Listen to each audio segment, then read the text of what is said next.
Ah, coucou tout le monde. Alors aujourd'hui je reviens pour vous faire une revue produit fini. Je rachète ou je rachète pas, simplement. Alors j'ai du make-up mais j'ai surtout des parfums. Parce que j'ai testé beaucoup de parfums et voilà. Donc tout d'abord on va commencer directement parce que moi trop de blabla ça m'énerve. J'ai testé, donc ça c'est le testeur, Secret One Shot for Her. Alors, je crois qu'il en reste un petit peu. Non, c'est encore l'odeur. Cette odeur. En fait, cette odeur, c'est moi, on va dire. Elle me définit. D'ailleurs, si vous voulez la preuve, bien, voici la bouteille de 100 ml. D'accord? Voilà, je crois que ça, c'était clair. Ensuite, j'ai fini un parfum de chez Davidoff. C'est le Davidoff Cool Water Woman. C'est une eau de toilette. Elle sent bon. Elle sent très bon, même. Mais elle est très forte quand on la met sur soi. Ça étouffe un peu. Ça donne un peu mal à la tête. Ensuite, j'ai terminé deux petits parfums comme ça. Que j'ai acheté en centre commercial. Donc à petit prix et qui sont pas vraiment... voilà. Donc alors, ici, c'est une eau de parfum qui s'appelle Lover. Elle sentait trop bon. Une odeur de fleurs. C'est franchement super agréable pour l'été. Et ici, Love Generation Sexy. Qui ça sentait... mais qui sentait le sucre, mais enfin, je sais pas comment vous expliquer, c'est une odeur quand même forte, enfin je sais pas vous expliquer. Et enfin, mon parfum de tous les jours, le parfum à la fraise de Yves Rocher, voilà, une eau de toilette qui fait 100 ml.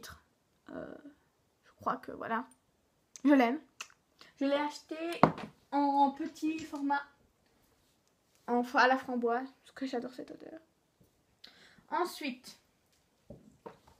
j'ai terminé plusieurs eyeliners et plusieurs recils.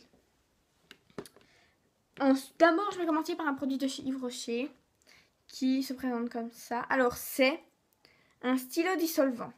D'accord? Il allait super bien, comme vous pouvez voir, l'embout a vécu. Le problème, c'est que une fois qu'on l'a fait une fois, on l'a utilisé deux fois, on l'a utilisé trois fois, et ben l'embout il est sale. Et du coup, l'embout il ne fonctionne plus. Donc, je ne rachèterai pas parce que tout simplement, ça s'utilise très peu alors que vu le prix, ça devrait s'utiliser un petit peu plus cher. Un peu plus cher, un peu plus longtemps. Voilà. Ensuite, j'ai testé 4 eyeliners différents. Voilà. Alors, celui de chez Bourjois, qui n'est tellement utilisé qu'il n'y a plus d'écriture dessus. Alors, celui-là, il n'y a rien à dire. La plume est parfaite, la forme est parfaite, le noir est parfait, il n'y a pas de transmission de matière, on peut le mettre comme on veut. Le seul petit, je dis bien petit bémol peut-être, c'est que pour moi la plume est fort épaisse. Mais par ça, il est parfait quoi. Ensuite, j'ai testé celui de chez L'Oréal Paris, Superliner Ultra Précision, qui se présente comme ça. Alors je vais vous le montrer. Pour moi, la plume c'est en fait une plume mousse qui va super bien. Le seul problème, c'est qu'il faut la recharger super souvent. Sinon, tip top aussi, noir, parfait. Voilà. Ensuite, un que je n'ai même pas utilisé, que vous allez pouvoir même voir qu'il est plein. C'est celui de chez Park Avenue. Bon, en plus, le truc, voilà, il est plein, il est totalement plein. C'est un embout mousse.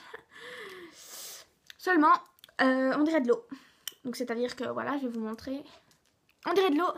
Vous le mettez et c'est limite même pas noir en fait. C'est juste légèrement noirci, mais voilà.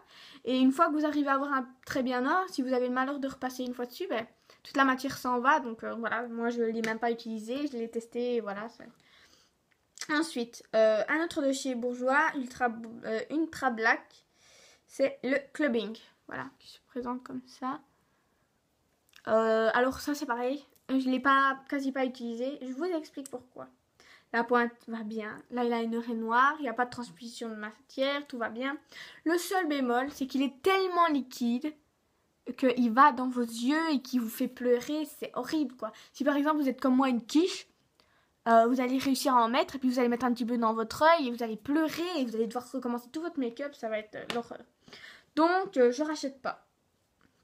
Ensuite j'ai testé deux mascaras de la même marque. Donc un comme ça qui est plus ovale et un ici plus rond. De toutes les deux la marque Park Avenue, je pense. Ah non, il y en a un de Tubi et l'autre de Park Avenue. Autant pour moi. Alors, celui de Tubi, il est juste parfait. La brosse est géniale. Tout petit comme ça. Franchement, je rachète volontiers, pas de souci. Voilà. Ensuite, j'ai testé celui de chez Park Avenue. Ah oui, la brosse est bien. Pas de problème. Mais vos styles, ils tiennent pas, quoi. C'est-à-dire que votre mascara, il est beau, hein, ouais, 3 heures après, on a l'impression que vous avez plus mis de mascara. Donc, voilà. Donc, je rachète pas. Celui-là, je rachèterai, y a pas de problème. Bon, ben, j'avais un autre produit à vous présenter, mais bien sûr, quelqu'un est tombé dessus et il l'a acheté. C'est de chez Yves Rocher. En fait, j'avais acheté une grosse bouteille, ou je l'avais en cadeau, je crois, une grosse bouteille de bain-douche à la framboise, qui a duré une éternité, mais que j'adore utiliser. Et franchement, je rachèterai quand j'en aurai envie, quand j'aurai plus de bain-douche, parce que je vous montrerai maintenant ma salle de bain. Elle est remplie de bain-douche, de tous les goûts, de toutes les marques, de toutes les... J'ai du Tahiti à l'orchidée, j'ai du petit marseillais à la verveine au citron, et après j'ai du Yves Rocher à la... je sais plus quoi, puis j'ai encore un autre. Donc voilà. Pour le moment, je n'achète plus de bain-douche, donc voilà. Enfin, voilà, je vous ai présenté tous mes produits finis. J'espère que cette vidéo vous a plu. Gros bisous à tout le monde, bisous.